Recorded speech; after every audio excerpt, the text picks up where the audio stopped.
They give you a lower daily hire, but then they give you a bonus on arrival, supposed to cover your ballast to the load port or delivery port. On a time charter, they would usually be within 3 banking days from the delivery. They will pay the first hire of 15 days. Could also agree more, but the standard is 15 days of hire. Welcome everyone. Welcome back to a new podcast episode. And today we are joined by Thomas. Thomas is the managing director of Tomini Shipping. In this dry bulk masterclass, Thomas will cover every topic you need to know to understand more about dry bulk chartering. Can you introduce yourself more, please? Yeah, I'm, as you said, the managing director of the commercial unit. So we handle all operations, chartering, control, and all the shipping finances. So that's what I'm doing, and we built the team in the last 6 months. We previously had a third party handle all our chartering and operations. So this is new, and I'm 35 years old, and I've been in the industry for 13 years now. So this is a new role for me and a new challenge, and I'm also new to Dubai. So what can you say about your background when you started in the shipping industry? I'd had a lot of interest in the industry for many years. I didn't have any in my family doing it, but we had a family friend who was a flying superintendent for Maersk. So he once took me to a Triple E container ship in a port in Denmark, where they had put the ship in for people to see it. And later on, I got a few days with a freight forwarder where we had a friend who was CFO. And so I could see a little bit how that works. And then I started going to events and so on and getting to know the HR people and so on for the different companies. And eventually I landed an offer with a few companies and I chose to go with the Clipper Group in Denmark. So that was kind of my entry. I was on a school trip and they had another job offer and they ended up doing all 3 rounds of interviews in one day. It was very intense, but I'm very happy about the decision to go into the industry. So what can you say about chartering? It's what you are doing in the daily basis. Yes. Chartering, is basically you need to optimize the income for your shareholders, right? Like in any company, you need to make sure you make the most money. So chartering is, you can maybe say that's the start of the process for the company. You need to secure the right business, whether you're an operator or an owner. You need to make sure you are getting the most earnings. So you have to make decisions if you want to book cargoes ahead and log in that, or you want to take vessels on time charter. You can fix your vessels out for longer time or short time. So really, we are dealing with the decisions of how we log in earnings and optimize everything. Quite clear, thank you. So like in chartering, we have different parties. We have the charterer, the owner, and we have the brokers. Mm-hmm. So to clarify, you are in the owning side. Yes. So I'm sitting on the owning side, which I really like because I like the technical part of the ships as well. You are really involved in everything, and all the problems end up with the ship owner. Whether it's his fault, it's commercially or legally not his fault, it will end up with the owner. So you have a lot of problems to solve, but you also have a lot of flexibility because if you own the ship, you decide what you want to do. So that's that. I like that side of it, but I've also been with companies doing operator business. Of personality, I'm not a trader. So for me, being with an owner where you look a little bit more on the long curves and maybe you can make a little bit more strategy and so on for your ships and you can look at the whole playing field rather than a specific area only. I find that very interesting. It is. And what can you say about the step-by-step process of chartering a dry bulk vessel? Yeah, so I think it's always about assessing your needs. So you sit down, you look at what am I doing? Do I have a cargo that I need to cover? Analyze it. What size of stem makes sense here? Do you want to go for the smaller size and in the stem, it could be 35,000 tons, 10% more or less cargo.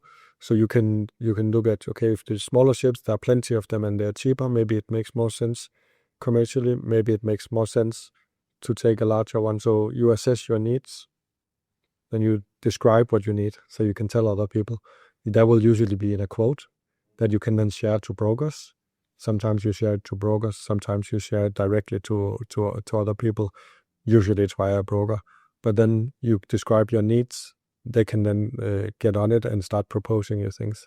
So that would, for example, be chartering in a ship. If we are chartering it out, then we will be looking at the whole playing field, the curves, everything, and say, okay, we own this asset, for example, or we have it for a year. We have to optimize in that time. So if we fix that direction, what do we earn? What do we get in that direction? What do we expect to get on the next one? So you make some scenarios. What are we going to do? So you start looking at, your expectations, market research. Where's this vessel good to trade? Some vessels are better in some areas than others. So that's really where you go. Then you look more on the strategy. That's interesting. On when you are looking for a cargo, how it works in your case as a owner.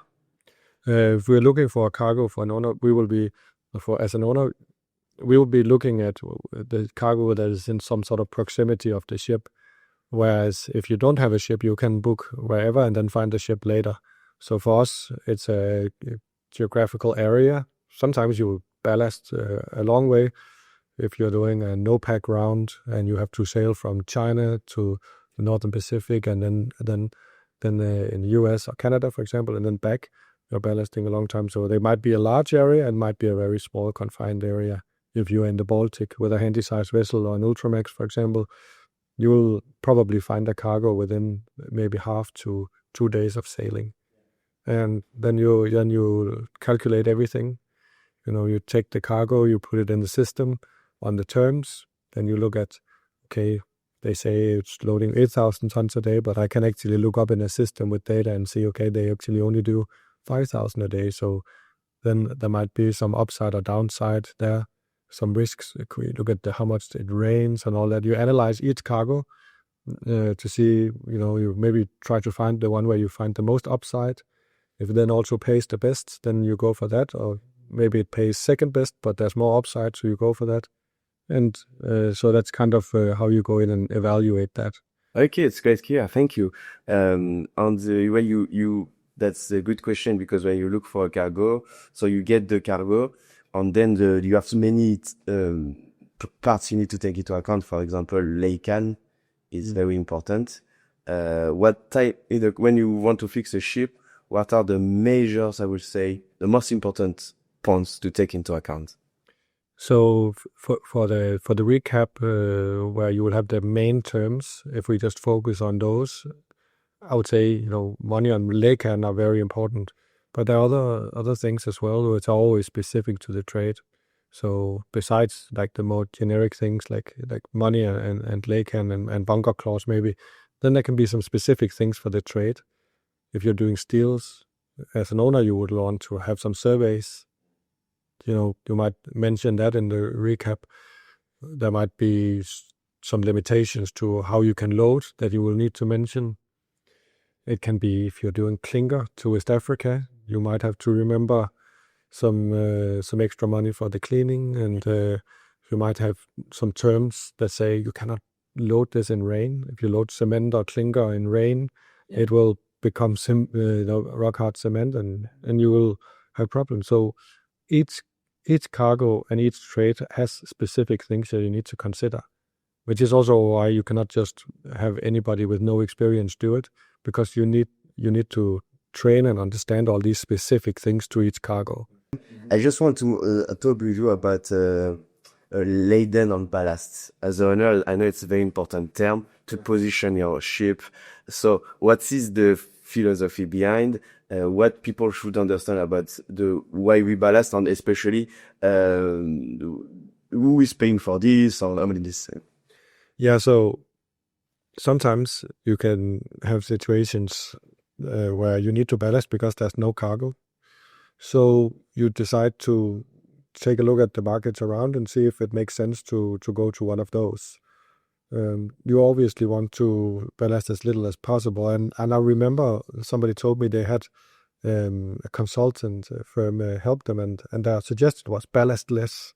It's quite a simple, it's quite a simple, but also a little bit of a foolish advice. Of course, you want to ballast as little as possible if that's what makes you the most money. So you want to optimize, you want to take what makes the most money, and sometimes that's sailing to another area. And I can mention China, for example, where you have these voyages where you often open up there, they import a lot and produce a lot, and you will be sailing all the way to Australia for a grain cargo and back, or all the way to Canada, US, and back. So you do have a long ballast because the ships are centered, end up in China, Korea, Japan as well, but they end up there. So you have more ships there, and you have the cargo in other places that you have to ballast some ships. Otherwise, it just now who will load it if nobody's ballasting to do it. So that's the basics of it. And then who pays for this? It really depends on the market. So the worse the market is, the more of this the owner will be paying. And that's where you come into this with DOP and APS rates. So a DOP rate would be where on a time charter, this is on DOP, this means that the vessel will go on hire at the time it drops the last outgoing sea pilot from the previous discharge port.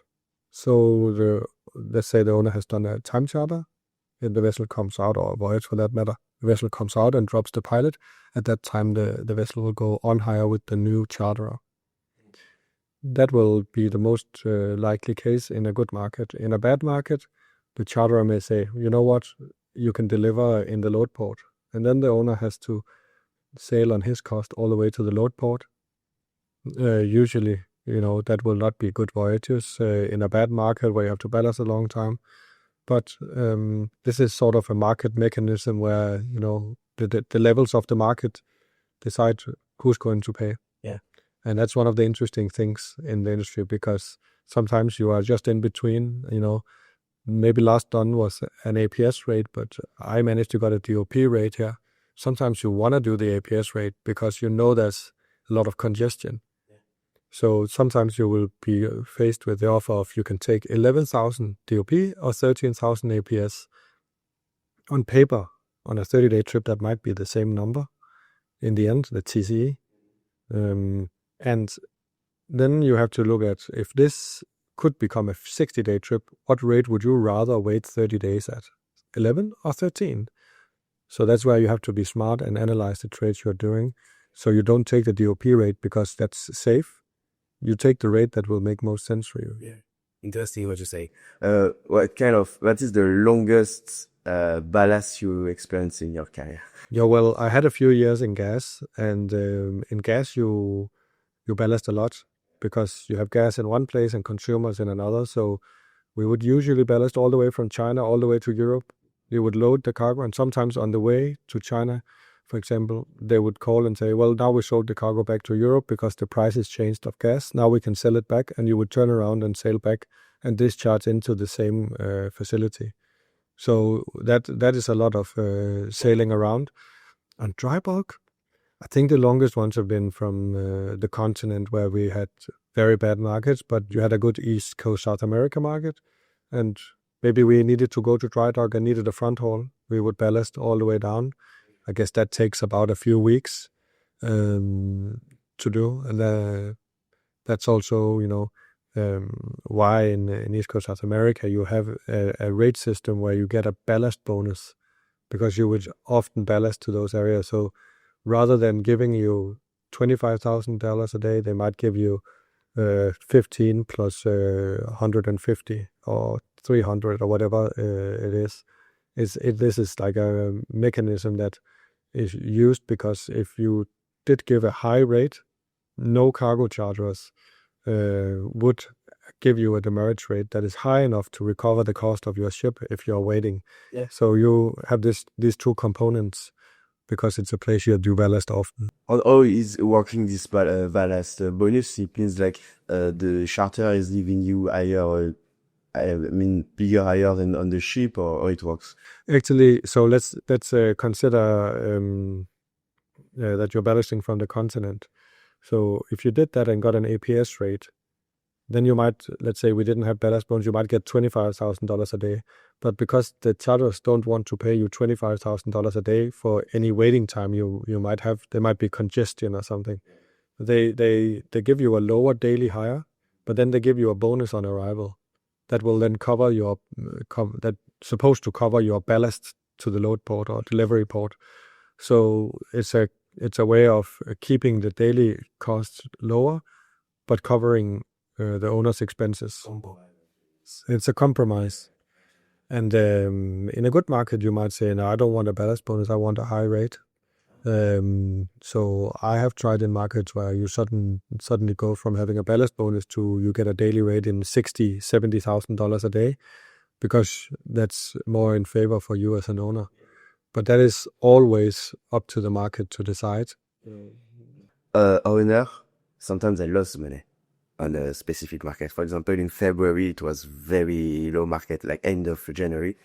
In this case, for you as an owner, if you know that you will lose money on the voyage, sometimes it's more profitable to keep the ship not at port but on anchorage, or like put the ship somewhere safe without using it. The market has to be bad for a long time for owners to lay up the ship.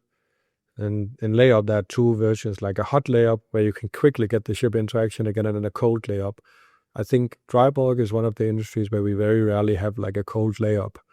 Then usually, people will start scrapping vessels in big numbers rather than laying them up. Whereas I think in, for example, cruise ships or other industries, they are a little bit more prone to doing these things. It's also more high-value ships. So there might be more sense in taking a breather and then seeing if you can start regaining some value later. With dry bulk, it's not very common. What will usually happen is that you'll have more days spot. Involuntarily, you will not be able to fix anything and you'll have to just lay idle, which will then balance the market over time. Because suddenly you might only be able to earn something 25 out of 30 days. And the ship is out of the market for that time. So that's kind of like a mini hot layup that you do involuntarily. The market decides, okay, now there's too many ships and too few cargoes. Now people will end up waiting. And then it sort of rebalances over time and you will have less waiting time as the market moves on. That's it's very tricky to find a way to... Sometimes we need to deliver for a place. Yes. As well. I mean, I think when I started with Alpina about 6 years ago in Denmark, one of my first fixtures was, in the COVID crisis, the market had collapsed. And sitting with an owner they didn't have expensive ships. They had paid off a lot of debt. So we didn't have a high break even, but still the market was terrible. My first fixture was $1,500 a day on an APS rate to Egypt and then redischarge in US East Coast. So you can say, why would you move the ship at that price? Yeah. Why wouldn't you just lay it idle? But you invest in the next leg. If you do not believe in the area you're in, you will move the ship. So sometimes we've seen people fix bunkers only. So they only get the bunkers covered. And then they charter out the ship and the charter will only pay the bunkers he consumes. But he moves the ship to a better area. So this was almost like that. Actually, I had a negative TCE because I had to ballast. So I spent money on bunkers. Then I only got $1,500 a day. It did not cover the bunkers. So it was negative $300 a day. But the market in that time actually regained. And I think I got like 11,000 on the next leg. So it was worth it because where I came from, the market had not moved. It was still bad. So that's kind of, you have to make those tough decisions sometimes to do something for no money because you invest in the future. So positioning your vessel in a good market, something you can really do. I mean, it's not like global, the market. It's like based on some parts in the world. So absolutely. And that's one of the tricky parts is that it's you can have pockets in the market where you suddenly have a very different supply demand picture. that can either make the market very bad if you have too much supply and less demand, or the opposite. The market can go nuts in one area and you can make a lot of money. And that's what's making it interesting to try to position yourself into these pockets. And sometimes these can be, for odd reasons, but it can also be seasonalities. So if you have a good harvest, you have a lot of demand for cargo, and you have and the market and the world economy is going well, suddenly you can have a massive congestion. We saw this after COVID, when all these bottlenecks were creating a great market, and the demand for products was very high. Everything was restarting. People were missing all their products. Maybe this is more on the consumer side, but also a lot of things had been idle, and suddenly it had to be kickstarted. So suddenly the market just took off, and that was the entire market. But still, there were differences between the basins, right? So it's always moving around, and you will have odd reasons for markets being low. Right now, we are struggling with this US pod cost, the USTR, which is making it very difficult to fix, because on the Chinese ship, we only have Chinese ships. Charterers may say, well, you take the risk, and we'll say, you take the risk. Suddenly they don't want to fix Chinese ship. Might be difficult, right? Because we have no clarity here in the situation. So we have to navigate our way out of that. And that will change the market. So you see steel operators on the continent who are usually using Chinese ships because they're better for steel coils. They can't do that, because then they risk having to pay $1 million for each ship they send there. So they have to use Japanese ships. So they have to, instead of using one Japanese ship, they have to use, one Chinese. They suddenly have to use 2 Japanese. And all these things, they affect the market. Yeah. And that's what our job is, really, to see these things and get the most out of it. Did you learn something from it as an owner, that maybe you should diversify your fleet in terms of building country, or you think that this is just like these rules about Chinese ship tariff will stop at some point? The Trump is a temporary phenomenon. I think Chinese shipbuilding is not. So they can do a ship at, 1/5 the price of the US. It's also cheaper than Japan. And we have ships coming from Japan, not for that reason, but because we like the Japanese owners, we like the Japanese ships for quality, and because you get a certain optionality in the Japanese time charter option deals. But you really only have 2 choices these days. You can use Chinese builders, or you can use Japanese. Even the ones that are outside, like in the Philippines, they're run by Japanese, for example, Sunichi Sibu. So there are only 2 countries really to choose from. South Korea is not building it as well. South Korea is not really building any more dry bulk carriers. To my knowledge, it's very, very, very little. So it's not something that we are considering. They're building more high-value ships, naval ships, container ships, gas carriers, all these things. In terms of price, for if you want to buy a Chinese vessel versus a Japanese vessel, you would pay much more for the Japanese vessel, or you think? Yeah. So right now, there's also a difference in pricing because of the difference in order book. In China can very quickly have yards open up. So they don't have the same bottleneck as Japan. In Japan, they're not very incentivized to put down the prices yet. So I would say there's a few $1 million in difference still. It could be 4, 5, 3, depending on what quality yard you compare to. But there is a difference between the prices. But one thing that is worth noting is that Chinese ships are a lot more flexible. When you go to a Chinese yard, you can just cross off items on a list you want. A Japanese ship is more like a standard product that you get this. You can make a few changes. They're not as strong on steels. It's amazing when we have more room for. Yes. Yeah. It's like with some car manufacturers, I guess, you can get this product and it's really, really, really good, but you cannot change anything. Maybe that's a Toyota or something like that. You cannot change that many things. They have certain model you can take within that range and, choose, but you don't have much to say. And then you can go find maybe a German or a Chinese car, and you can change everything on the car. It is probably the very similar. But the Japanese ships, they are very good on speed consumption and quality, whereas the Chinese are very flexible on difficult cargoes, the heavy cargoes, deck cargoes, and so on. So they are two different animals, in my opinion. Fair enough. I want to switch to the next question. Big link with what you say. It's about the alternative fuels. As an owner, it's a very important question, like all these fuel UETS. So if you consider new ships, new building ships, for you right now, of course, it's just your opinion. What is the best alternative for for your need, I would say? I think right now we are facing very high prices for dual fuel ships.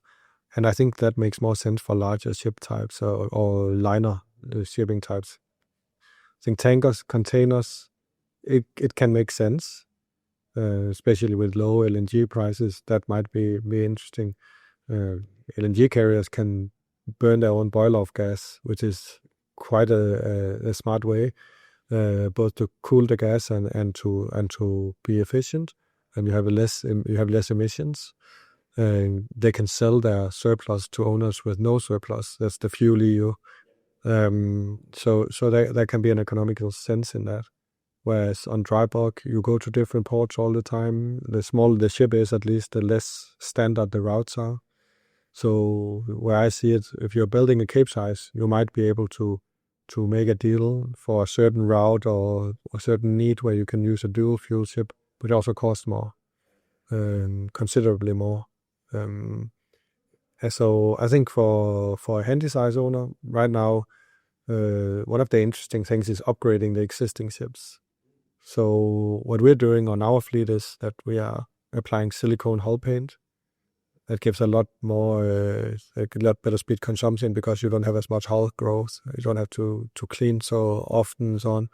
We also apply something called pre-swell devices, which are focusing the more water in a better way towards the propeller, so it becomes more efficient. We try to do coatings on our propellers, graphite coatings, also makes it more efficient because there's less growth on the propeller and so on. So we're changing LED lights, putting on like autopilot, all these things on the ships that make them more efficient. And I think that's very interesting upgrades because you can more or less get your money back in the charter market in 1-2 years because you can charge more for your ship because it's more efficient. So I think that's a good alternative to buying ships. But if I from new building, but if I was to do new buildings, I don't think we would consider putting in alternative engines yet. Okay, interesting. Okay.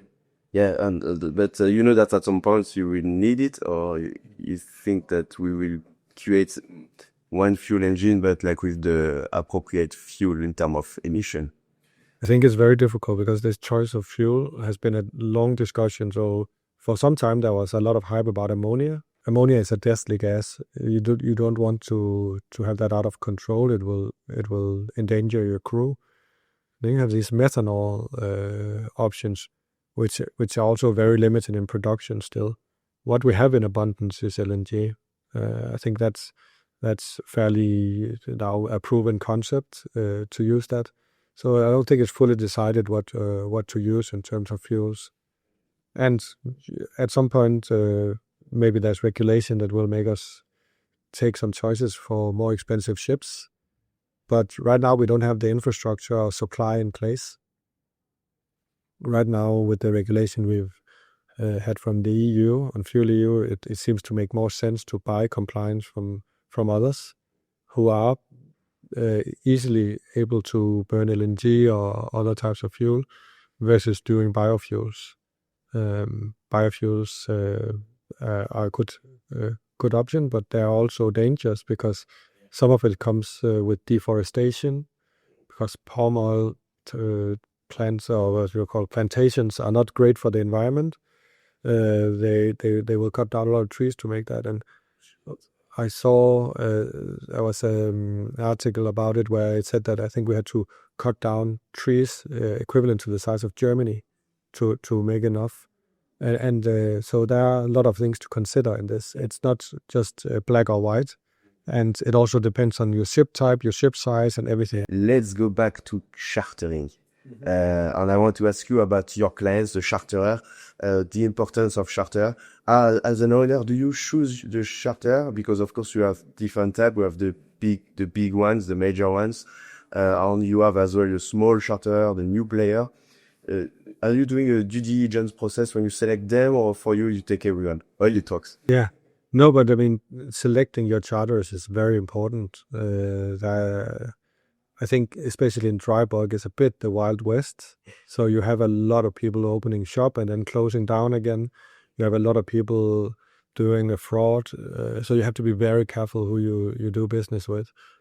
Previously, we had very strong focus on grain houses. So we've always had vessels on period to Bunge, Cargill, ADM, Kofco, and so on. They have been less interested in the recent times. So then we've had a more focus on operators, or other owners who have a good business. So that could be some of the big ones within that chartering space that we then do business with. They are sometimes clients, sometimes competitors, but for us, it's okay to do business with them. And then there's also the very small operators that we are probably also having to look at now, with a lot of the big ones not willing to take Chinese ships. Then we've had to reconsider, but that requires a whole different due diligence. You have to look at financial results and how strong your counterpart is. So that's something we're spending a lot of time on right now. Selecting your counterparts is of vital importance. Not only can you not get paid, but you can also get in a world of trouble with bunkers and people wanting to arrest your ship for unpaid port dues and so on. So it's not just about not being paid, it's also about what kind of debt they rack up on your ship. So it is very important. Okay. Oh, it's very interesting question, and especially as you mentioned, dry bulk, we have so many players, different sizes. How can you assure yourself that the charterer will pay you? You know, it's maybe a little bit of a trust question. So I can analyze, I can check with previous counterparts how they've been performing and do a lot of things, but ensuring they will pay, it's very difficult. Even if we have strong clauses or whatever, ensuring that you get paid is very difficult. Regulate our queries and stuff like that. Yeah, I mean, your charterers can do a lot of things without you knowing it.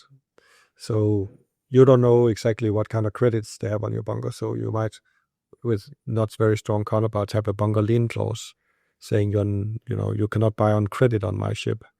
And those kind of things you can definitely do. And you can ask for having more upfront payments. You can ask them to pay the bunkers in full on delivery. Some want to not pay and yeah. So there are different ways of securing yourself. How it works, this payment process? Like it's for example on a time charter, every 2 weeks before the hire they pay. How it works? Yeah. So on a time charter, they would usually be within 3 banking days from the delivery. They will pay the first hire of 15 days. Could also agree more, but the standard is 15 days of hire, and then you would, depending on the counterpart, you'll ask them to buy the bunkers from you, so you get all the money in your account, and then they will be deducting the value of the bunker later on. Gives you more money, but it doesn't give you a whole lot of safety anyway, because they will just pay less in the end. You might still have outstandings with them, and even if you agree, they can only deduct it from the last hire payment without an S. They will then probably start in the last 3 hire payments to deduct. And that discussion is very difficult.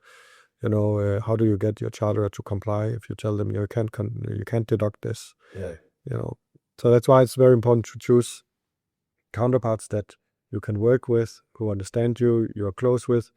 When you've been in this industry for a while, you also have friends in most companies or people And it's a bit easier when you know you have somebody you can call and say, come on, guys, please comply with with what we had agreed, and we use that a lot. I mean, doing business with the ones we trust is very important.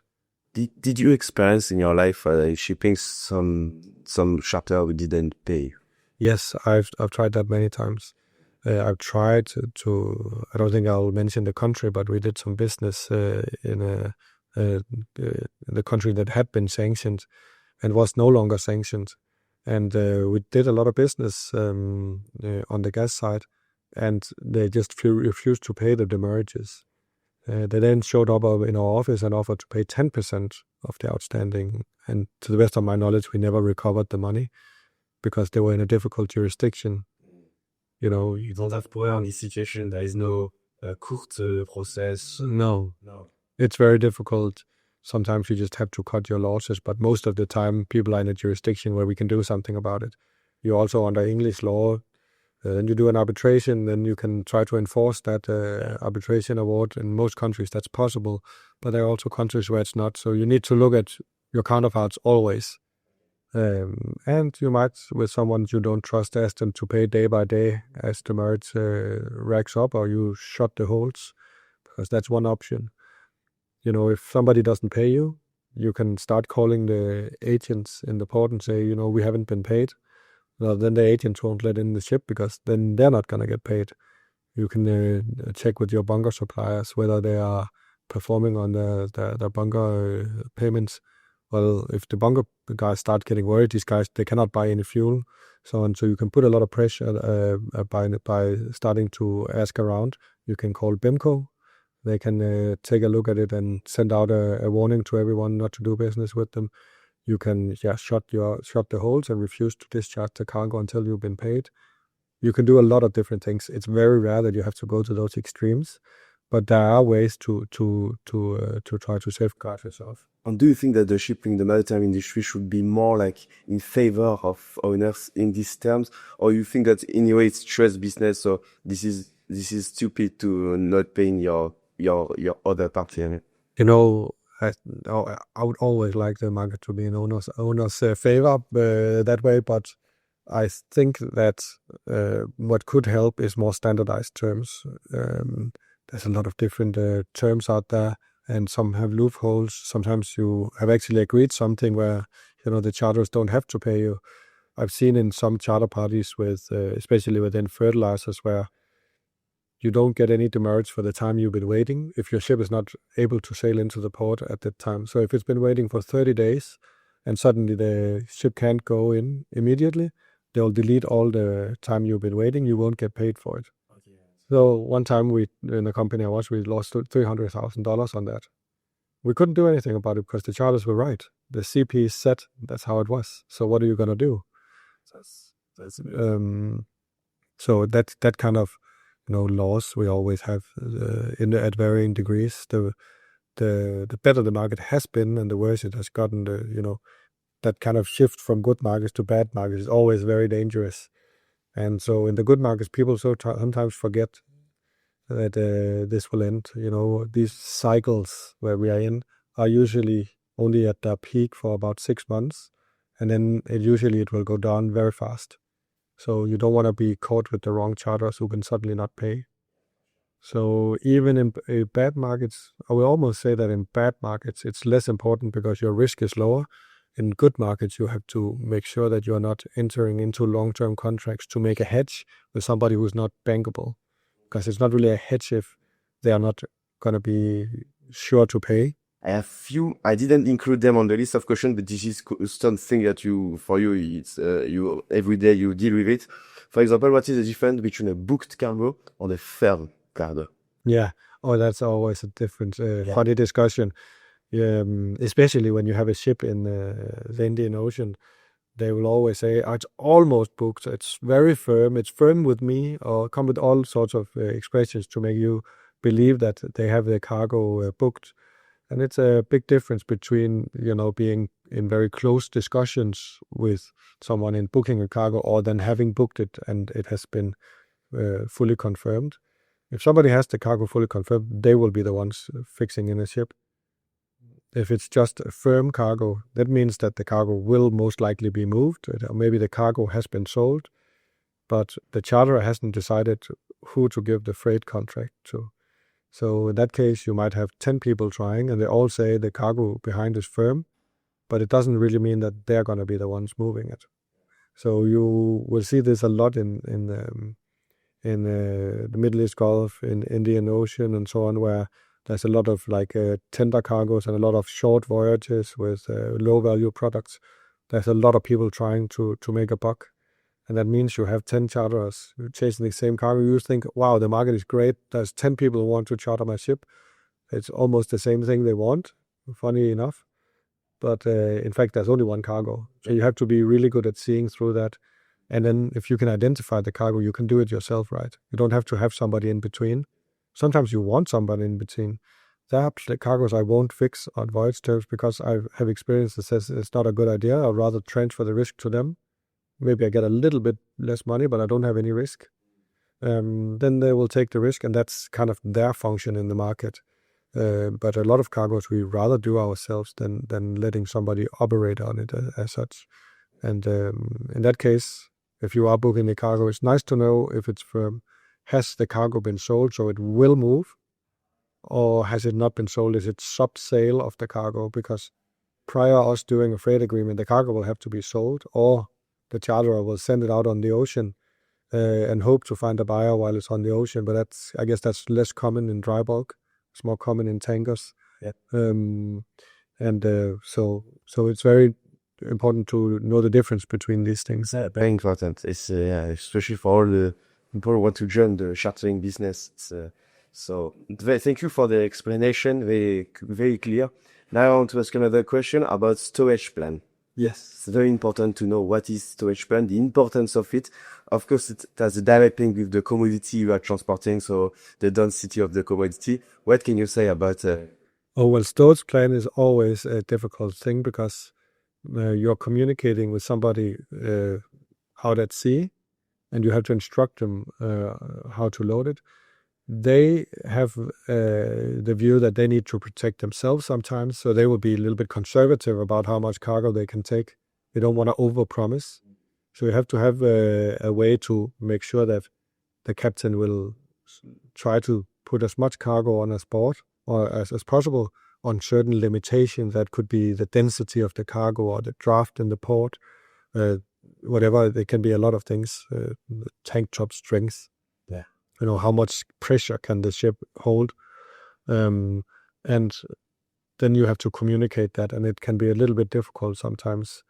There can be too much bunkers on board to load the minimum quantities. The vessel doesn't have enough cubic capacity. The captain has made a mistake. I've made a mistake. Whatever, there can be a lot of things that go wrong. The communication has to be very, very clear and step by step. I think a problem that a lot of people have in the industry is that they expect the ships to understand what it is that we mean. They speak a different language. So we might think it's sufficient to say freshwater or saltwater, but there are many densities of water. It can vary. So and it's last and we've had a case recently where a charterer just instructed to load to saltwater draft, and the captain put on his definition of it, but it was different from reality. So who's wrong here? Oh. They just said saltwater. He said, yes, I can load it on this density, but it turned out the density was different. The vessel could not enter the port. So who's wrong here? It's a very, very important thing. One of the almost most scary things that can happen when you're a charterer or owner or whatever, you are in commercial control, whether you're in one role or the other, doesn't matter. When you get there to the discharge port and you cannot get in because you're too deep, or the vessel is too long or too wide, what do? You promised to deliver the cargo on the berth so they could off-take it, but you cannot get in. What do? So I've had instances where I had a vessel out on charter to someone else, and they arrived in Colombia with grains, and the water levels had fallen in the port. All the next ports had even less water. That's why they went to this port first to discharge some, to go to a lower draft, and go to the next ones. So what do? If the first port suddenly doesn't have enough water, well, they had to charter in another vessel, be outside at sea, and then move cargo from the big ship to the small ship. So, those kind of cases become extremely expensive. Not only do you just lay there idle, you might have to pay higher, or as an owner, you pay your OPEX and CAPEX and all these things. But you also have to charter in another vessel. You burn bunkers. You have to pay extra port cost for 2 ships suddenly. Yeah. So it becomes a big mess. So stowage plans are very, very important, and not only just like giving approximate information, but give very, very clear instructions, and also have checked exact densities and so on if those are important for your particular case. And when you fix a ship, who is doing so the master is taking care of the stowage plan most of the time, or you can do it as... There might be, some officers on the ship who are actually doing it. It might not be the actual captain doing it, but it will usually be the ship. For project cargoes, you will often have somebody ashore doing the stowage plan, because they then have a model of the ship. They maybe have the load computer and all the software, and then they will be doing it. But that's mostly for project cargoes, which have difficult stowage. Then you'll have what you call like a port captain. He's not at sea. He's you say at port, but he will be in some office somewhere, and he will be doing the calculation. He knows the ship. He might be a captain. He has the load computer that you also have on the ship, and he has the data, so he can do the stowage. But that's mostly for steels, project cargoes, such as windmills, or yeah. Okay, very clear. Thank you. I have so many questions. So demurrage, so stowage plan explained. Thank you. Let's talk a little bit about demurrages. Yes. Very important to know. Why demurrages are important, or it works? Demurrage is a funny concept. You can say in your contract you have agreed a time that the charterer has to get the cargo out. So if they exceed that time, then if you had no agreement, then the loss of time would be on the owners. So this concept is basically, you can call it like a punishment for using more time. Sometimes that's really nice for the owner. I mean, if it suddenly becomes very long and you have a very high demurrage rate, it's nice, at least if you can recover your demurrage. If the ship is done faster than you had agreed, then you will have to pay the charterer, because he actually finished in shorter time, so you saved time. You can go out and do some other business. Usually the dispatch, which is time saved, is half of the demurrage rate. So it's still interesting for the owner, unless he's agreed too high a demurrage rate. So that's something to consider sometimes if you have dispatch business, as you call it, where you actually use less time than the terms say. So this is a tricky field where you have to really think about what you're doing and not agreeing too low demurrages if it's something that will be dragging out forever. And you have funny cases where in dry bulk, when it rains, for example, and then there's a lot of cargoes you can't move, or if it snows or whatever, then you won't have any lay time. So that time will not count in the time that you gave to the charter. That will be owner's risk, which is a little bit of a funny concept, that these things are then owner's risk. But then you might have a situation where the charterers had 4 days to discharge, but they'd rained for 2 days, and then they discharged actually only in 2 days, or it actually the case is maybe better if we take it for a longer time, because then you might actually end up in a case where you're paying dispatch, but you were there longer. So if it rains for 2 days, they discharge for 2 days, and then it starts raining for a few days, and then they finish in a few hours after. You've actually been losing a lot of time, but they actually used less time when the good weather. And then you end up losing a lot of time due to weather, and you also have to pay dispatch. That's often something that you see on grain cargoes out of the Baltic in the rain season, because they actually load a lot faster than they say, but then it rains, and you end up in this situation. And then it's very hard to recover, after that on a voyage. Then you're down, and then you have to hope that in the discharge port you will make some money on demurrage or whatever. That's very, very interesting what you say. So when you add the clause in your backup, for example, this weather clause.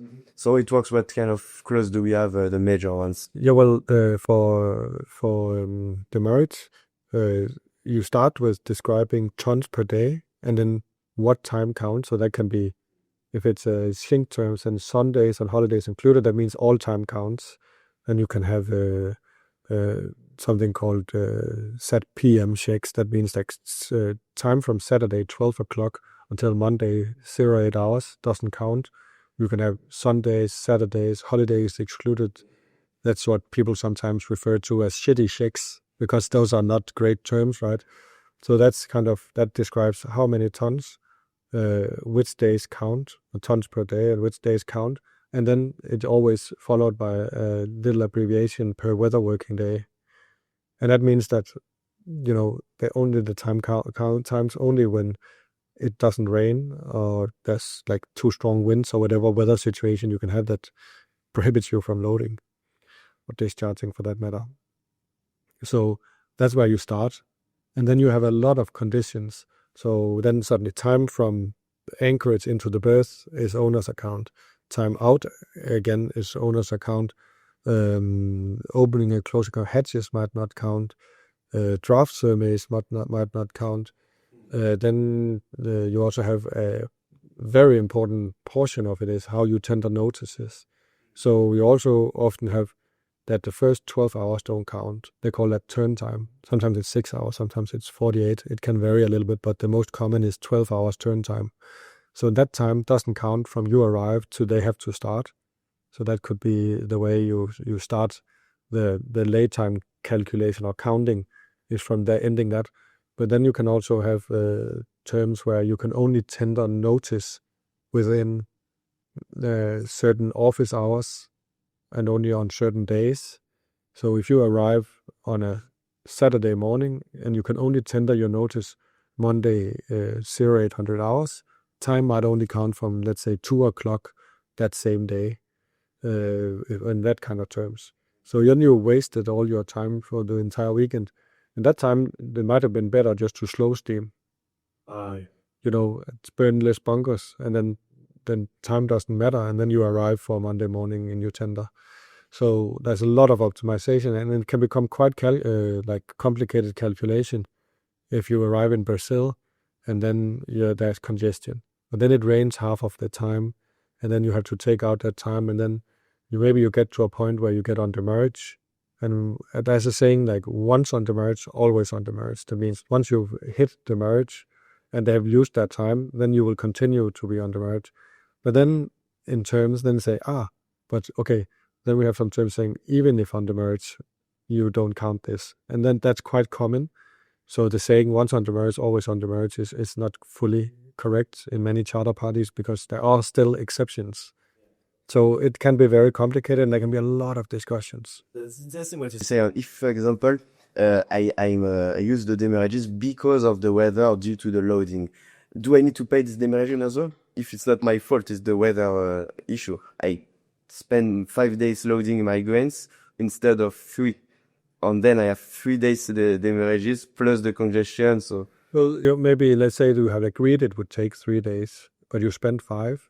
And 2 of them are rain, you won't pay anything as a charterer.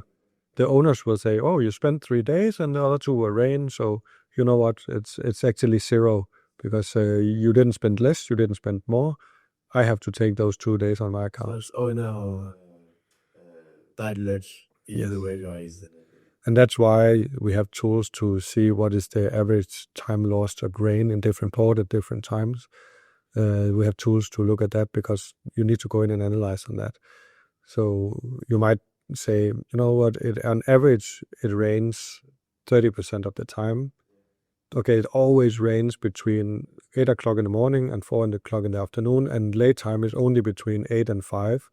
Well, you only have 1 hour that you can get late time a day if you're lucky. So you'll be there forever, and you won't get any late time for a long time because it counts an hour a day where they work, and then the rest of the time is your problem. So those things you really have to analyze on. And I've seen a lot of cases where people get very surprised that they fixed a vessel into a port where, there was holidays, and they didn't know that now there was 1 week holidays, and then time doesn't count. If it's, sometimes you have very strange terms where it says like Sundays and holidays included, but super holidays excluded. It's not really a term that's recognized anywhere, but sometimes people refer to it as PIMCO holidays or whatever, or local holidays. But then people haven't checked that they would arrive on a holiday. So then you can lose that entire holiday. Then it starts raining afterwards. So there can be a lot of bad cases. And if you're loading from like North Europe, for example, it's very subject to a lot of rain. For example, Rotterdam, the Netherlands. Is also as a loader, can you make the rate higher because you know that it's the risk to be delayed and to pay for the OPEX are huge? Yeah, then you would factor it in. So in one way you make the rate higher is you go in and estimate that time loss, and you put that time loss into your calculation, and you say, okay, how much money do I then need on this? And then you say, well, before I want to make $12,000 a day. Before I needed $25 per ton to do that. Now I put in 10 days lost, then I actually need 35. Then you will try with 35. The problem is, and this is something about information asymmetry, is that if I know that I will lose the time, but somebody else doesn't, am I going to get the cargo? No. But is that guy going to lose? Yes. So there's a lot of times where, because you have too much knowledge, you're not competitive. And, well, it's your luck, because if it's correct, then the other person will probably lose their pants. And that can be one of the negative sides of this, a market with a lot of people who are trying but maybe don't have the knowledge. Is that, this could have been a good shipping thing, but now nobody knows, somebody's just going to lose a lot of money on it. Would be win-win, but you know that you can make it win-win, but you want it to be win-lose. Yeah, because the charters just want to pay as little as possible. They don't care that the guy he didn't know that it would be rain, or he just fixed into a holiday. And so that's sometimes very frustrating. That of course knowledge is power, and also in shipping, but it can also be quite frustrating that some people just don't bother to get the knowledge, and then they make very bad decisions, and they can ruin certain trades by going in very aggressively on the trade, but not knowing the tricks to the trade. Yeah. So that's very frustrating sometimes, and that's also where, when I said that we are selective about what we do on voyage terms, sometimes we know that it's not great to do on voyage at that money, because it will become a loss-giving business. You thought you were going to make $12,000 a day and you make $8,000. Well, if I can get 11.5 from some guy and he thinks he's making a $500 margin, and I get it on time charter, I'm going to get paid no matter what. Then you do that, and then you let the other guy take the loss. So it's about being selective about what you do and being more knowledgeable. So in the case that somebody takes a cargo at a much lower rate, and you actually have a ship, well, you can wait until he gets it. You can see, okay, he's estimating that he's going to make 12. If I ask him 11, he will think he makes a margin, and he thinks he's a superstar. But actually, he just didn't have the knowledge about what he was doing. And that is sometimes the case. A lot of charterers are extremely good and have so much knowledge that they don't make these mistakes. But, that's sometimes where we can see who are actually good at what they're doing and who are bad at what they're doing. About voyage calculation, it's something very important. What do we need? How do we calculate a voyage or estimate a voyage? And what are the most important things to take into account? Well, when you have a voyage management system, you will have some general data in a database about ships, the speed consumption, and all these things that you pull into the system. So you start by, let's say, pulling in a ship to the system, and then you say, what are the bunker prices for this voyage, to add that, and then it takes the data from the ship and says, okay, it burns 20 tons a day on this speed, and this is the bunker price. So basically, you are just putting data into these fields, and then starts calculating. So you might start just overall with the ship, or you might start with the cargo and then put it on the ship. But you move your way through all the points, and on the ship, it's basically bunkers and some, it could be, yeah. Well, that would be more cargo related. So if you look at the cargo, then you would start looking at, what are the port costs, I say DAs. And you'll look at, late time, as we discussed with, demurrage and dispatch and all these things. You might be looking at that. And you look at how much cargo can I put on board. you have to make an estimation. And in the beginning, you just use your intuition and experience to kind of figure it out until you have the captain do a stowage plan for you. So you enter all these things, and what you get out of it is different numbers. So if you take it from a charterer view, when they pull in the ship data, it will also have a cost element.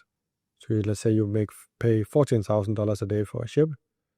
You may pay a little bit for this called CVE, which is communications and so on, to pay $1,500 a month. And you may have, in lieu of hold cleaning or intermediate hold cleaning costs, these all things are put into the calculation.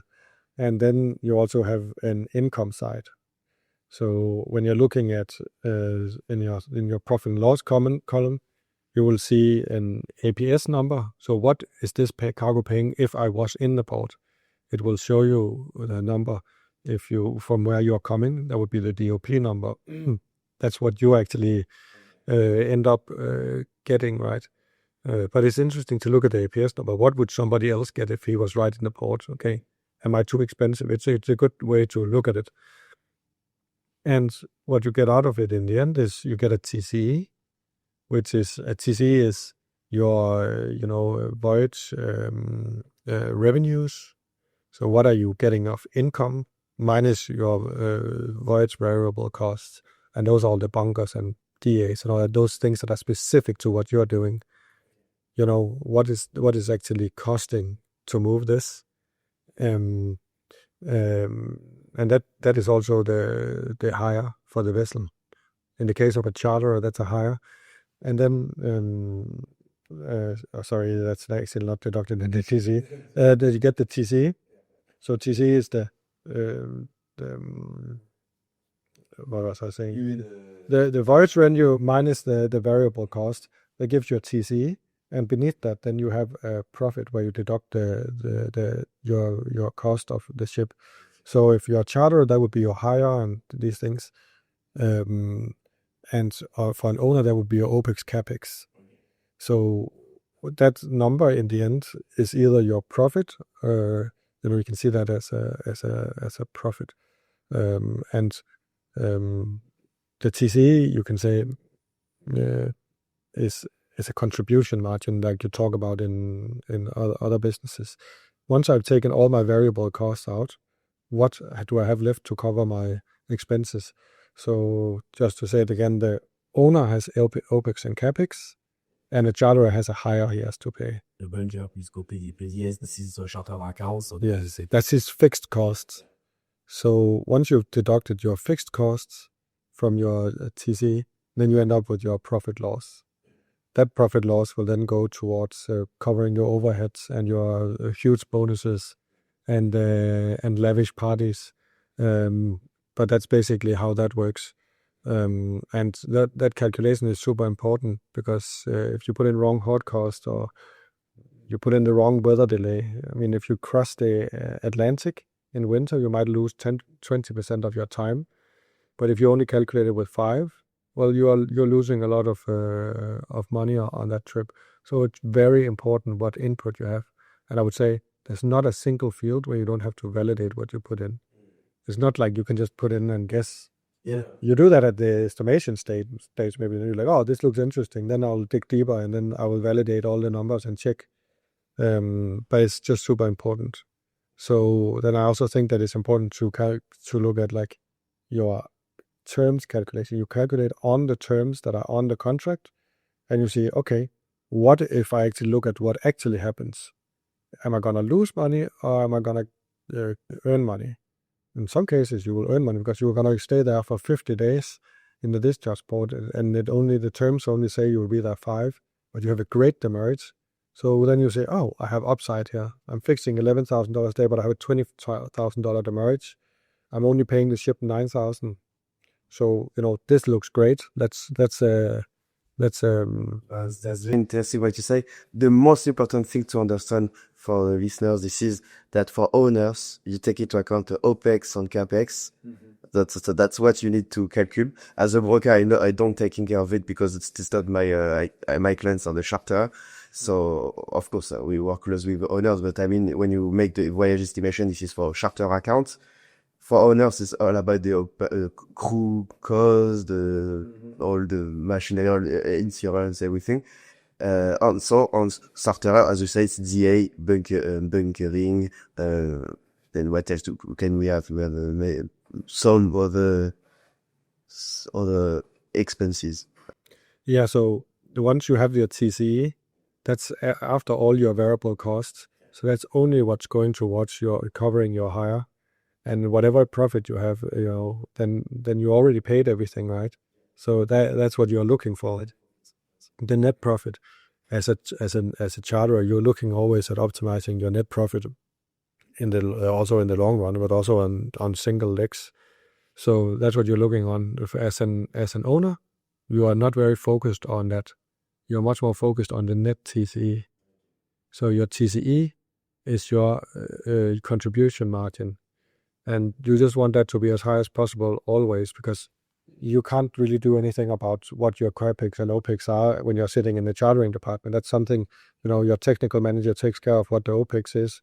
Your finance department is deciding, what your CAPEX is depending on your debt levels and whatever and structure. So you just want to optimize that contribution margin. You're very focused on the TCE always in the long term. What can I get out of this to pay for all my expenses? Whereas a charterer, that's very rock solid. That bottom line is very interesting because they made their margins. That could be you book one cargo, your bottom line says $100,000. Great. After that, I'm out of it. Don't have to worry about the ship. I redeliver it. I'm out and I made $100,000. Great. So we are more focused on having a high average TC over the year and protecting that. Yeah. No, that's very clear. The difference is important to understand. Now I want to ask you two last topic, and then a question about the type of vessels and commodities. Well, I think the types of vessel, most of the people knows. We have, if you can clarify them quickly, I think we started on these.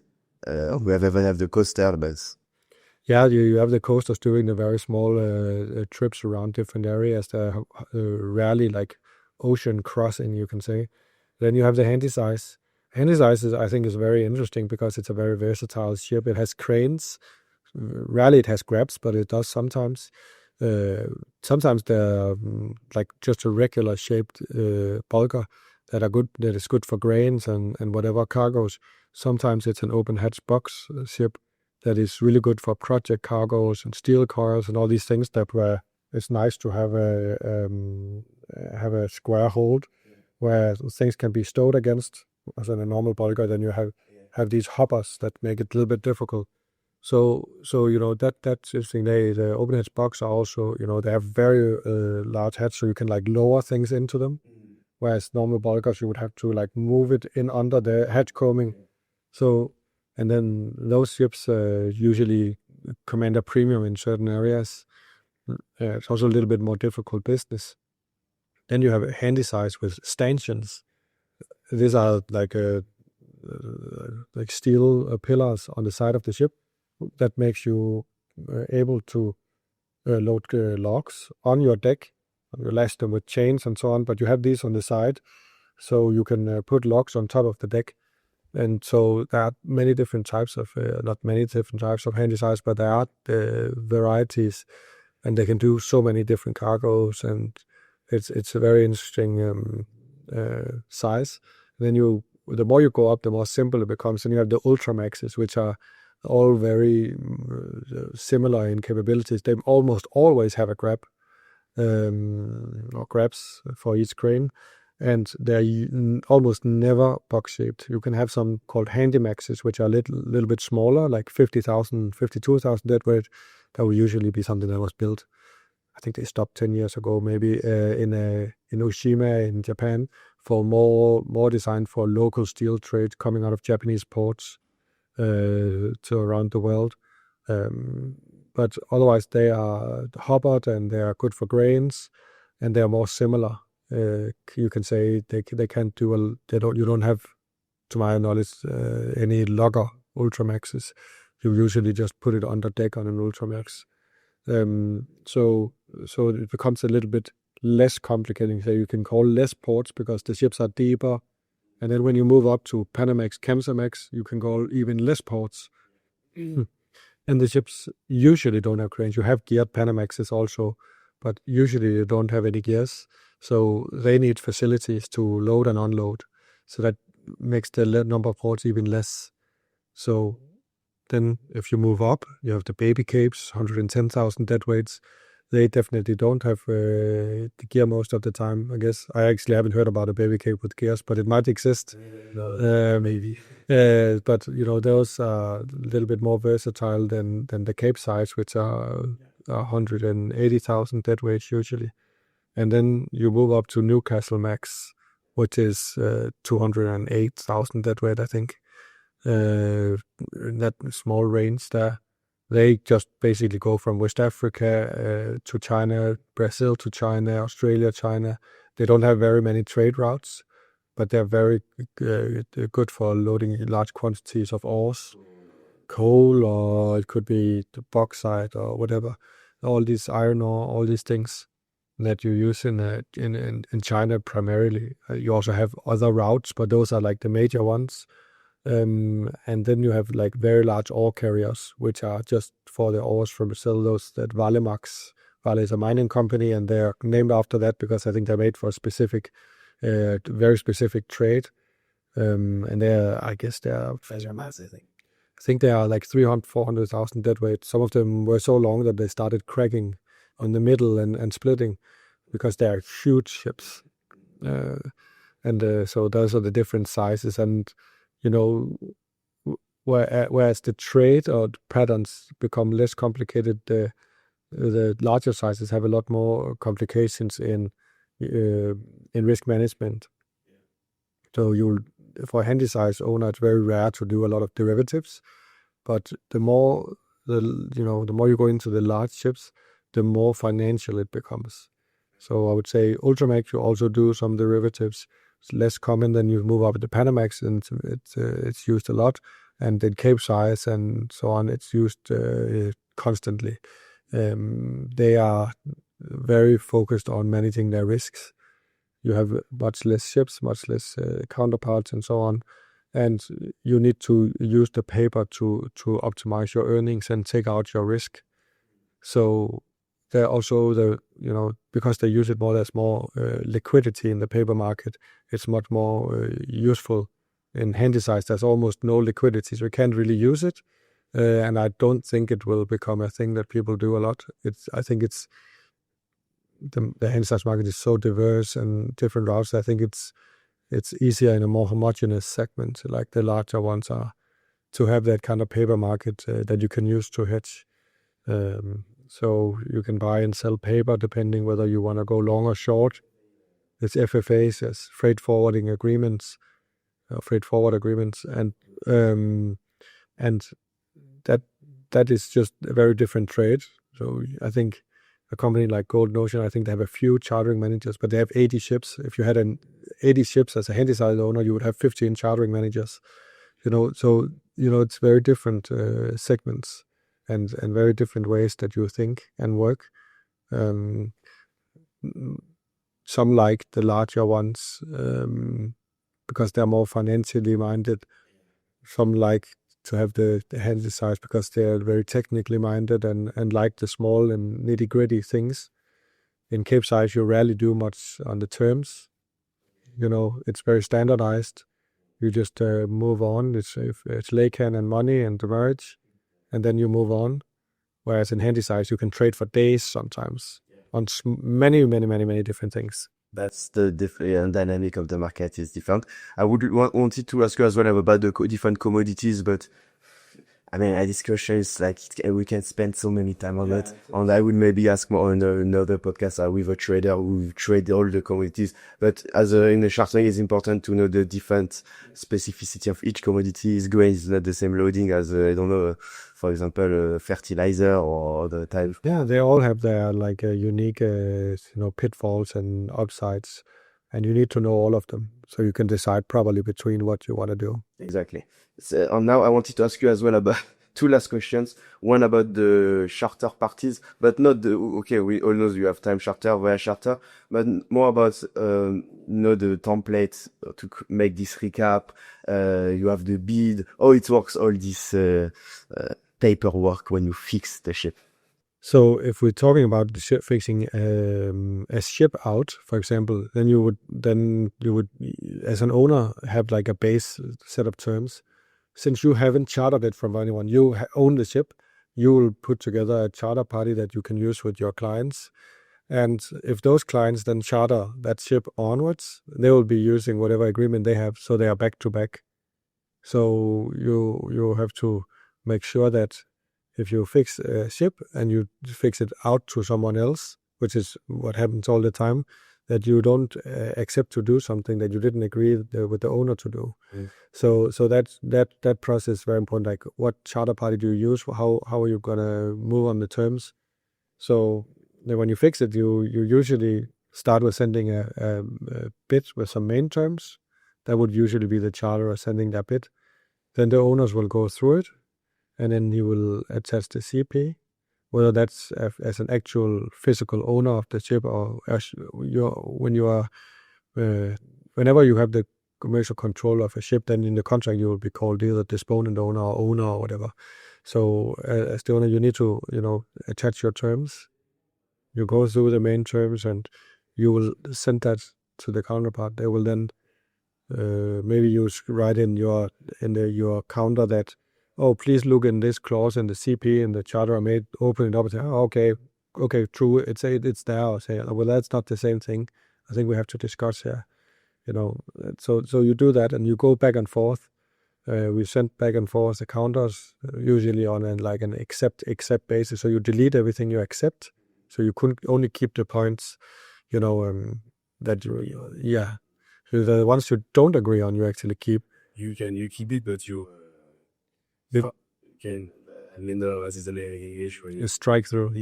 Yeah. So either people say, do it in maybe a more traditional way, just keep it there if you don't accept it. Some keep it and then strike it through, so it's very clear. Some make it red, whatever, but you quickly find out how the style is of the one on the other side, and then you adapt. So, for example, I don't like to use red when I counter, because I think red is negative. So if I counter something, I would usually put it in green. I think it looks a lot more positive to get a counter in green. If you get a counter and it's all red, you're like, oh my God, so, what's going on here? If you get it in green, you're like, oh, okay, let me look at this. I really think there's psychology in that. So you have your own style of doing things. And I like to be detail oriented. I like to read it carefully. I'm very strict on my terms. At least when I know that I'm right, then I will fail a deal if I don't get the right terms. So it really depends who you're trading with. Some people just accept everything you send to them. And yeah, it's perfect for an owner to like, oh, okay, fine, then I got my terms. Some owners are also not very good. So it's they will accept whatever the charters come with. And I think you have to find your own balance between being safe and also being commercial. Yeah. On another question important, BIMCO, you have all the model template of the recap.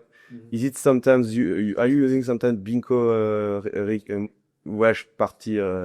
Yeah, I use the BIMCO's SmartCon platform. I don't know if it's called SmartCon anymore, but it used to, at least. And there I'm maintaining our CP. So whenever terms change, there's a new clause we have to get in our base CP. We will manage it in there. We usually change as little as possible because we want people to trust our terms and know that it's the same all the time. So we only try to add what is very important. So we use that. But other than that, I think most in this industry is not using the platform unless you are on the brokering side. On the brokering side, you'll maybe use this platform to draft up the charter parties on behalf of the owners and the charterers. That's more common to do it. And they have a very good platform for that. And there's also others. There's the others in the market. I think there's new ones coming where you can manage all this process, because it is a bit labor intensive. Yeah. For most people who want to trade and not sit and read through 75 pages where they have to find, I have to change this word, I have to change this word. but it is very important. It's the foundation for everything. I think in any industry you have these kind of tasks that are super boring, but that's just very necessary. Yeah. Now to ask you a last question regarding, can you say something about AI in the chartering? I think it's the future of it. What do you see in AI? If you want to add something else as well in the podcast, you have carte blanche. You can say whatever you want. Well, I think if we start with AI, I've also studied a lot about it, and I wrote my master's thesis about it, because I think people spend way too little time looking at AI in the negotiation stage. A lot of people or companies have tried to make AI tools for the management of the contract after it's been entered. But I think it's a lot more interesting to look at it while you're negotiating, because what I really think is that there's a broken, feedback loop from whatever goes wrong and then back into the chartering manager's desk. Is there something wrong with organizational learning in our industry? I think we are making the same mistakes again and again and again without knowing. I think really AI could help us here. So what I have envisioned and also spoke with a lot of industry peers about is creating a system where you can enter whatever you learn into it, and it can automatically look for it in your contract. So it could be many, many different layers, but let's say you mentioned BIMCO clauses. So BIMCO clauses, if they're in a CP and they have the BIMCO name, the right name, then they have to be original. But in many cases, they are not. So that somebody has changed a little bit and forgot to write amended BIMCO clause. So an AI system can very quickly see, is it original or not? It can just compare two texts. That's simple. That's a simple task. You could also have it look for, your company might have 10 different clauses you always want to have. You could actually have the AI check if they're already there, or if they're not there, it can say, oh, you need these 3. Great. Don't have to read the like the timing, you can say it's huge. Yes, and there's so many layers. You can train AI to look for clauses that has anything to do with how you split costs. I see again and again people miss all the clauses where it's about splitting money. So what they forget is to correct whether it's owners or charterers who pay for it. AI can very quickly find that for you. You could also have all this that I mentioned with organizational learning. You can have a committee in your company that can decide what is actually a relevant case for avoiding in the future. So you have some incident which was related to certain terms in a charter party. In the future, you don't want this term. But as a charter, you keep chartering in vessels from different owners with different charter parties. How do you ensure that your 10 offices around the world are all making sure you don't get that clause? How are you going to distribute the knowledge to everyone? And that's where I really think AI is a wonderful tool, because rather than having to go and tell everybody and hope that they remember, and people don't, they forget after 2 weeks, and maybe they're not even told they made a mistake. But you can actually have AI remember forever and look for it and tell them, why am I suggesting you to delete the bunker lien clause? Well, I'm telling you because then you can't get credit. Then we have to pay up front, and we don't want to preserve cash. So we want cash. So you can build this, and the way I'm seeing it, when you charter in a ship, you find your ship, you get the contract, you get it in a PDF format or a scanned copy or whatever, a Word document. It's very difficult to analyze. So you put it into an OCR technology, so you optimal character recognition. So you make it into a readable and editable format. Then you can tell the AI, what am I doing? Am I fixing a 1-year time charter with 15 different cargoes expected? Or am I just doing a tip charter? Then, you create some context for the AI. So if you tell it's doing clinker, then you have already defined what it is you need in a contract when you're doing clinker. Then you can run it through an AI software, and then it will tell you what CP comments to make. And it will highlight all the dangers. And the more you can build on this software, the more it will give you back. And it will be like it won't replace people. And that's another thing I would like to say. But it's going to be a little colleague that knows and remembers forever. And it can tell you exactly when you need it, what it is that you need to learn. Because it's very easy to learn when you get the knowledge when you need it. Okay. If I tell you now about certain clauses in Clinker, tomorrow you will forget. So this is about timing, it's about organizational learning, and it's about a feedback loop that will then no longer be broken. So I think that's very thing. And I don't think AI will replace chartering managers. No, but in business side, what you say is very interesting. You're talking about the fact that AI can help us to make all the paperwork behind the fixture. I mean, the business side, never changes. I mean, the relationship. No, and that's very important to distinguish between, because I hear a lot of people talking about AI, and I think they've misunderstood it.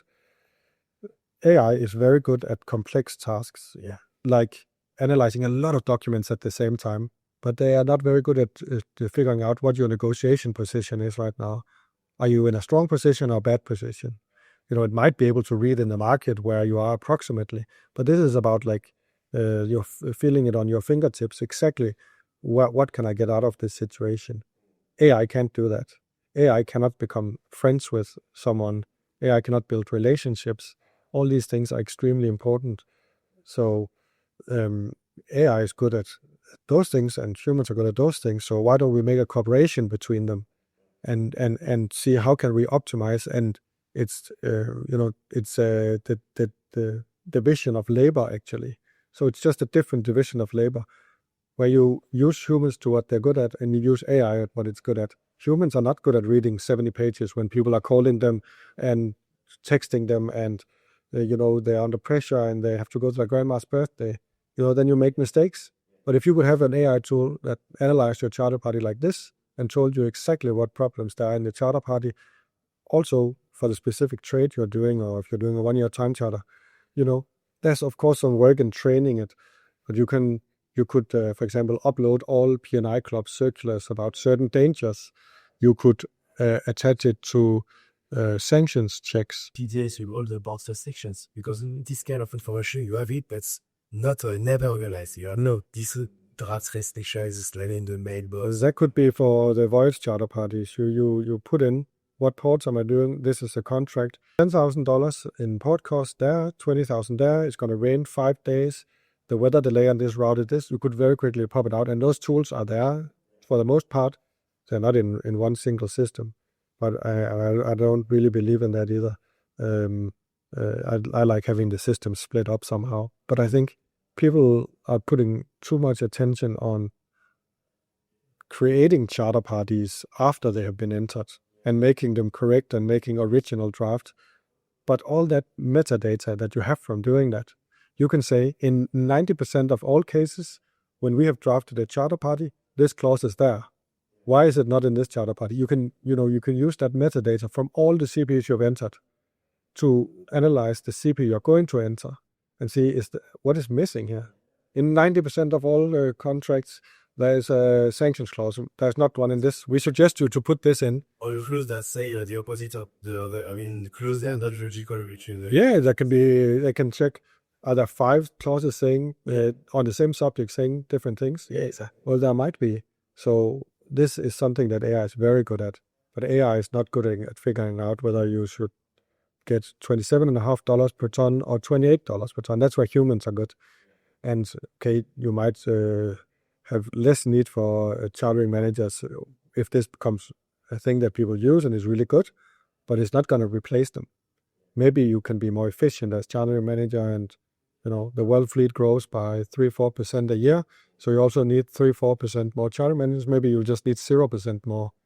So I just talk about being replaced. I think is misunderstood. Okay. Do you want to add something?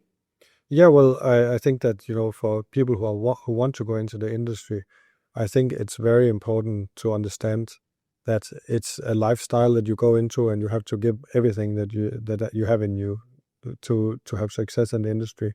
It really creeps into every aspect of your life. It will become your friends. Your phone will be calling when you are going to bed. It will call in the middle of the night. You have to put things aside. So it is a business that requires a lot, but it's also very rewarding. But I think Thomas Edison said that opportunity is missed by most people because it's dressed in overalls and looks like work. And I think that is true. I mean, There's a lot of hard work that has to be put in, but it will give you a lot of opportunity. And if you don't want to put in the hard work, well, it's not the industry that you want to be in. Then you need to go to work in a bank for 9 to 5 and go home and relax. But that's not how it is in shipping. Shipping is global, it's 24/7, and it's filled with problems and interesting things you have to take care of.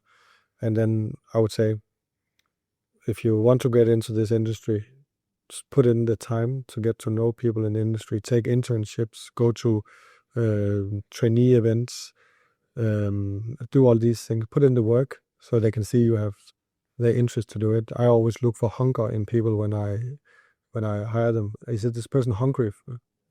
If you have somebody who's satisfied, they already know you don't really have to work and they're not bothered to put in the work, I don't hire them. I'd rather have somebody with below average grades, but is really hungry to get things done and have success, because it's very important. And then I think another point is patience. You need to be humble and patient, because this industry has a tendency to look for impatient people and reward short-term success. And I really think that if you look at it historically, the owners and charters who have been patient and haven't been just looking for 1 year of good results, they're the ones who will be there long-term and have success. And I think that also goes for people. The people who are there for long-term, who make sure to take an education, update themselves with whatever. If you want to do an MBA or diploma in something, keep updating yourself. Don't specialize too early. Put in the work, try some different things, and be patient. Then you will have success. Yeah. And it's also about getting to know yourself. I've over time spent a lot of the time for example, on my MBA and during job interviews, doing personality testing, finding out, who am I? Yeah. Do I want to be a small, wheel in a big machine, or do I want to be a big wheel in a small machine? Do you go for a small company or a big conglomerate? Where do you fit in? What kind of personality? Do you want to be involved in everything? Then don't go to a big company. Go to a small company. Get involved. What is it that you want? Are you really like detail-oriented, cross-functional? Do you like cooperating?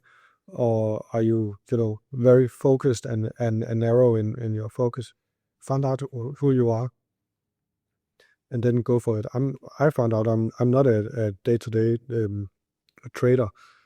I like looking at prices of ships and the long curves and making sure that we long-term profit. I'm not super motivated by fixing one cargo and making $20,000 or $50,000. It's also fun, but it's not what drives me. What drives me is the whole picture, and that's the kind of thing that you have to maybe try a few different things out before you find out who you are, what you are interested in, what are your skills. So it's very important to also spend some time on, rather than just focusing on, I'm really good at fixing ships. Yeah, but are you a bad colleague, or are you getting too frustrated, or are you wide enough that you can have a long-term career? Because if you focus as a 25-year-old on one thing and only do that until you're 40, either you are burned out or you are irrelevant at the time that things change. Suddenly we don't move oil, then we move gas, or we move whatever. You need to be able to do more than just one thing. You need to understand more than one thing. So I think those are some advice that I think are relevant for people getting in. I think especially the people who are just 10 years younger than me, in their mid-20s, they need to be patient, and put in that hard work and really earn it. And then they will get a lot of results in this industry. It's a very good industry to be in. 100%. Thank you, Thomas, for this episode. It was a pleasure to have you. 1 hour and 37 minutes. I think it's one of the longest episodes I made, which is good. Yeah. No, you can edit a bit. No, well, for sure. But all the information you provide, I can't edit it. This is so valuable and insightful. So that's good. Thank you.